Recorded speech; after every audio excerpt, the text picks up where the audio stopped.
Hello, hello, my lovely collective. Welcome to Vivid Vibration. My name is Christina. I hope that y'all are doing well. Collective. We have the mask and the village, the desert and the vision, the hunter and the pilgrim. Oh, I mean, the desert and the vision is what I want to start with, honestly, because I just kind of feel like there's this idea of something that you want to do that you can't actually do. I really want to do that, but I just I don't feel like I can do it. I just feel like this, hemming and hawing, like kicking rocks, like that's what this feels like. Because the desert is the idea of illusion and mirage, and it's just kind of like there's and a vision is grand, right? You have people in this world, and everyone is essential. All of these things are essential, but you have people in this world who are very detail oriented and very, focused on the tiny, minuscule details, which is wonderful. So thankful for, the Virgos of the world, you know what I mean? Because shit gets done, And then you have, the visionaries, and they're I can see how we will impact this change, and I can see how we will do all this thing, and I can take this big vision and I can break it down, and I can accomplish it accordingly, because I have this vision. I feel like there's a disconnect though with the vision and the details of it. And I feel like that's where this comes in, because the mask is the idea of an identity that you cannot take on and off. Once you put it on, that is your identity. And the village is the idea that you can't get any bigger than the people that you surround yourself with. And if you surround yourself with people who are, because there's also the other category of people, right? I mean, you can categorize people in 1,010 ways. That's why I feel like identity is such an oppression. But it is what it is, and it's there, and it's real, and we can't deny it or negate it. Doesn't mean that we won't be frustrated by it, right? But if you're in a community of people and you can't get any bigger than that community wants you to get, because I just always think small lives, small minds, like petty bitches. It's a straight line you can draw from here to here to here. And if you want to exist in a small world or a small community, then you have to carry a mask of who you are in that community. And I don't say that in opposition of the concept of community, because I think community is a beautiful thing, and I think it's something that we all need. I just think that it's something that can become very closed off. And so, and again, I don't even think that's a bad thing, because you can close your community off and you can say, that's not the type of energy that I want in my community, and I will hold boundaries, and that's good. That's okay. But holding boundaries within your community doesn't mean that you can't interact with other communities, right? I might not want to hang out with you all the time. I might not agree with your mentality all the time. I might not, have the same life goals that you have, but I can interact with you on occasion, and I can collaborate with you when necessary, and we can expand that, because it's almost like that idea of the greater enemy, right? I wrote a story one time, a short story, and it was about the idea of the ancient gods, and Mother Earth giving birth, but the sun god being very upset by this, so she hides her children away, and her children are religion and politics. And religion and politics are gods, but they don't realize how powerful they are, because they were never raised as gods. They were hidden away in the safety of the people, but the people were drawn to them because they were godlike, because they were gods, and then they connect, and when they connected, they have children, and their children are, I can't remember what it was, rhetoric and or propaganda and capitalism or something like that, and they took over, and they're powerful entities. And I feel there's an entity of a community that feels very limiting and confining to you, because it feels like you can't really and truly embody all that you are, because all that you are will oppress that community that you're a part of. For me to say, like, I'm like, I am a powerful woman and I stand on behalf of women, like men can take that and say, well, you hate men, or, like the LGBT community can say, well, you're not supporting me. And I can look at them and say, well, you're not supporting me. You know what I mean? And I don't say that against the LGBT community. I absolutely support and honor and respect what it is that they're fighting for. But I acknowledge that it's not that's not my fight. Can I include them in the fight for, like a greater purpose? Absolutely. And do I intend to do so? Yes, absolutely. But I can't be limited in my expression of who I am on behalf of other communities. And so I will not engage with those communities actively in my life. And again, I do actively engage in those communities in my life. You know what I mean? I'm not saying that as me personally. I'm just saying that as like a general idea of community and how it can be confining and ways that it can confine us.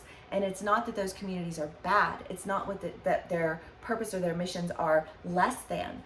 It's just that it's different. And we need to be able to acknowledge differences and not have it be a battle, because we should be able to empower the battle of our neighbors and empower, and stand together, because we're fighting against something that's so much bigger than each other. And the goal of most political and religious rhetoric is to pit the people against each other.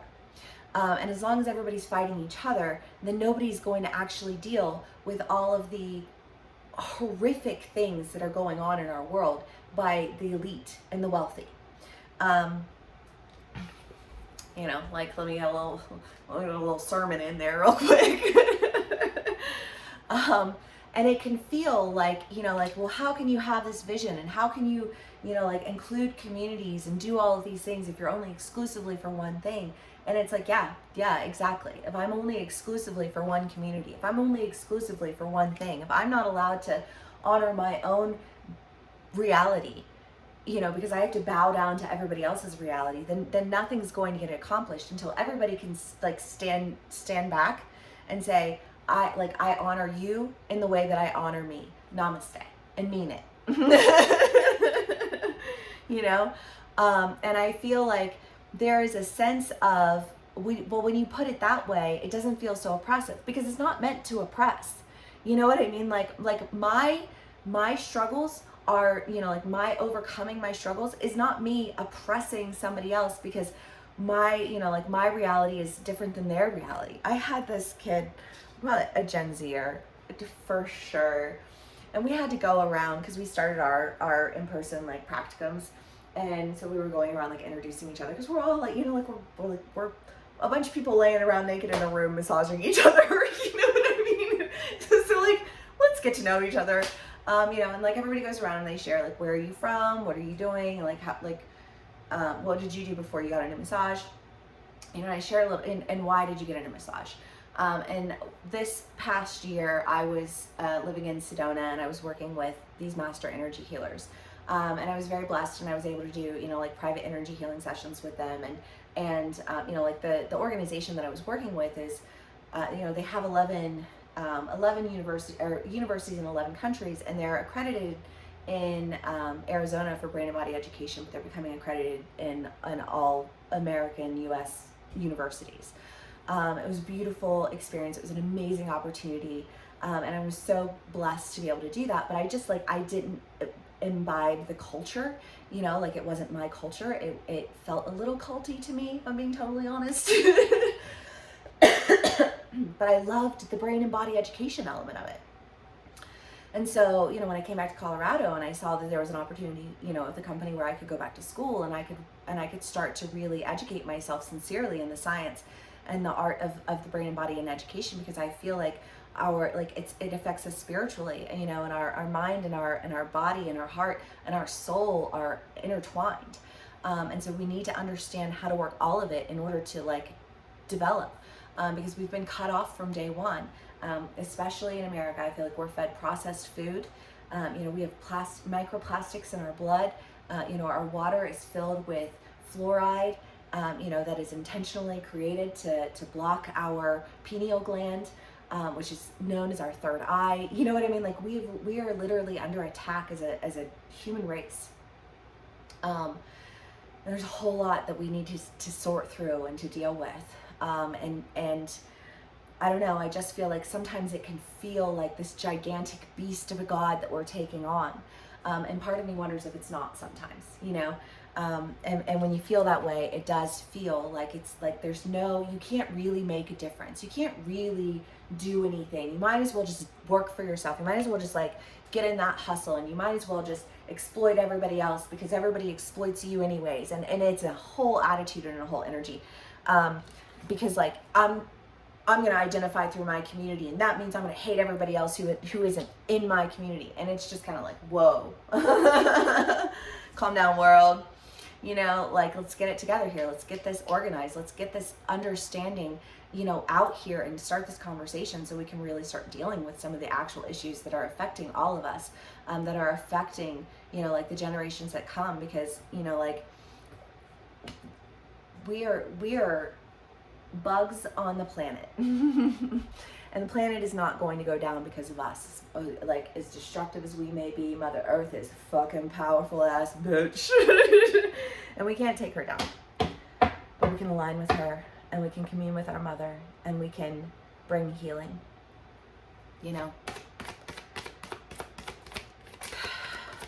Sorry, y'all. I got a little bit of a soapbox today.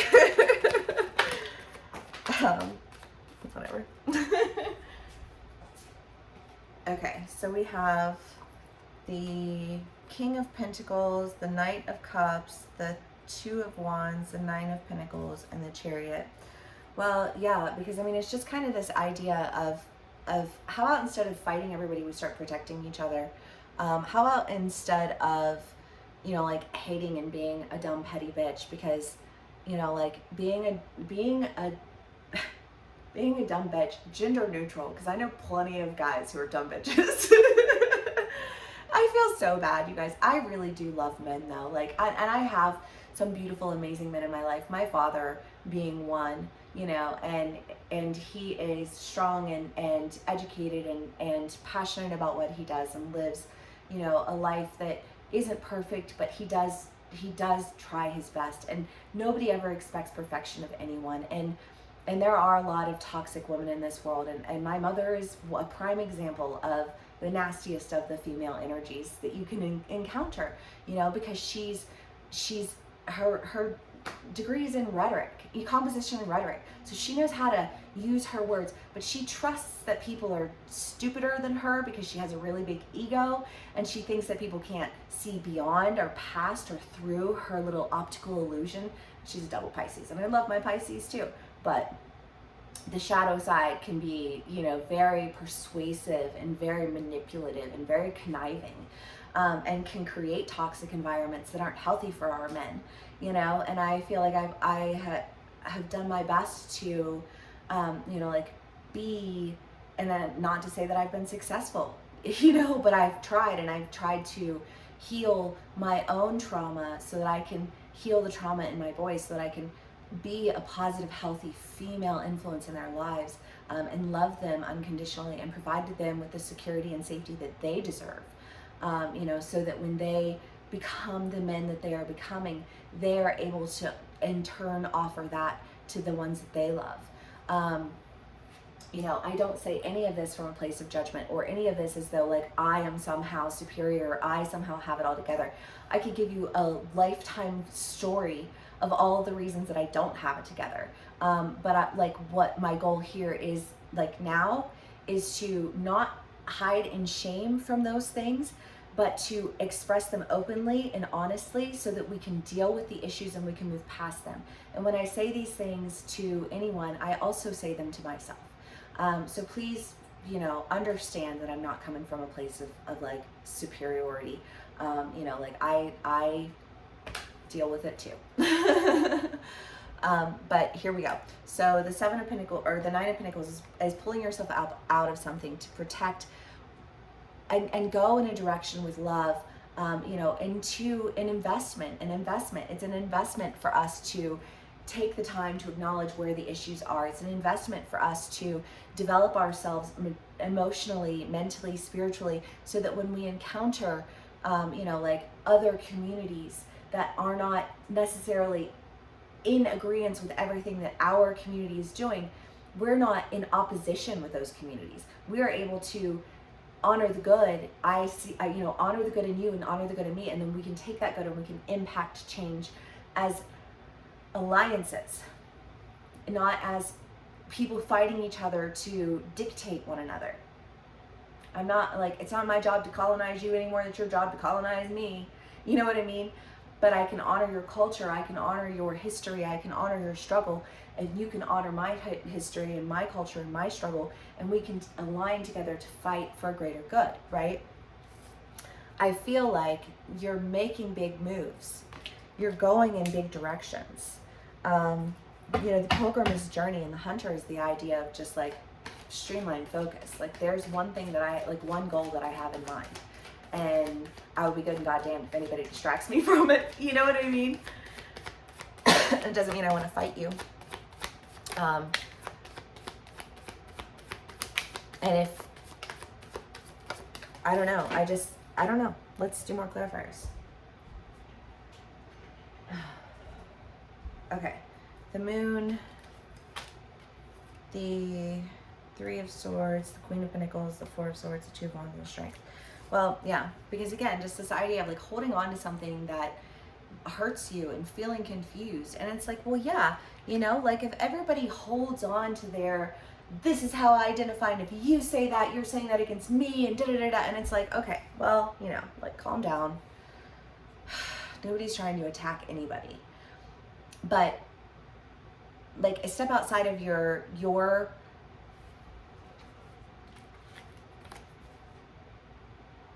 mask of identity, and your little community, and recognize that like the world is burning down around you, and it's not about you as an individual, and it's not about me as an individual, and yet it is about all of us collectively. And collectively, we are made up of individuals. And collectively, we will be powerful if, as individuals, we are able to fully embody our individuality without the oppression of the people. Because the rhetoric that we exist in now is divisive intentionally. Whether it's political rhetoric or religious rhetoric, sexual rhetoric, it's divisive. It's uneducated, it's ill-informed, and it creates, and people take pride in it too, which is the thing that kind of fucks with me. And it's not bad to have pride in your community. It's not bad to have pride in your culture. What's bad is when you think that you're so superior to everyone else that you immediately negate what their struggles are, what their battles are. And the second you negate somebody else's battle is the second you've made another enemy. The second you belittle me is the second I will no longer stand beside you in your fight, and it's like, that can be really isolating, and that can be a really dangerous path to go down. And it's hard to deal with it, because we're all dealing with our own things. And it takes strength, and it requires intuition and trusting ourselves and being able to align with people, knowing that, eat of this fruit if you dare. Well, this fruit's going to open your eyes to a whole lot of things. You know what I mean? And it's going to go a lot bigger and a lot deeper and a lot more, doing a lot more than you could really even, I just kind of get this feeling of like, you couldn't even really wrap your mind around it. Like it was like when you get hyper focused on something, like some minute detail of something, you miss the big picture entirely. And I kind of get this feeling of like being hyper focused on some minute detail of something that's missing the entire picture. And this like divisiveness of communities and these divisiveness of battles and you versus me. And it's like, well, that's not what it has to be, but if that's what you want to play, then we can play that.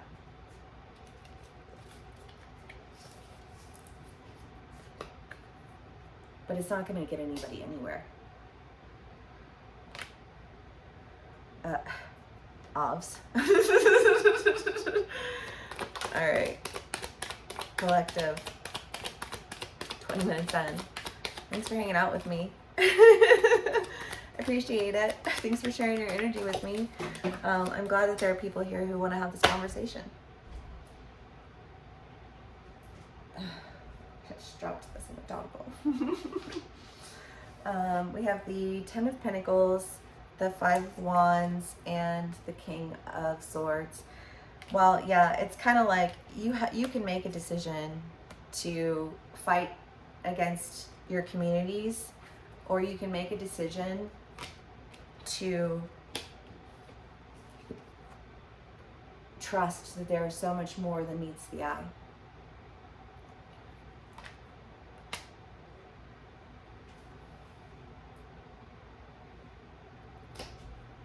Okay?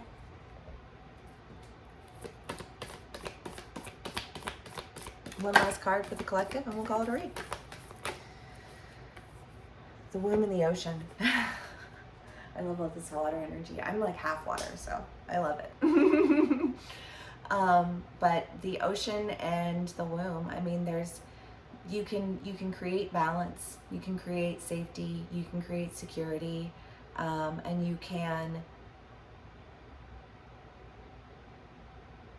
leave the battles behind. But in order to do that, you have to leave small minds, small lives, petty bitches behind. Okay, well, collective, if this does resonate with you, please do give me a like, share, and subscribe, and I will see y'all again soon. Bye.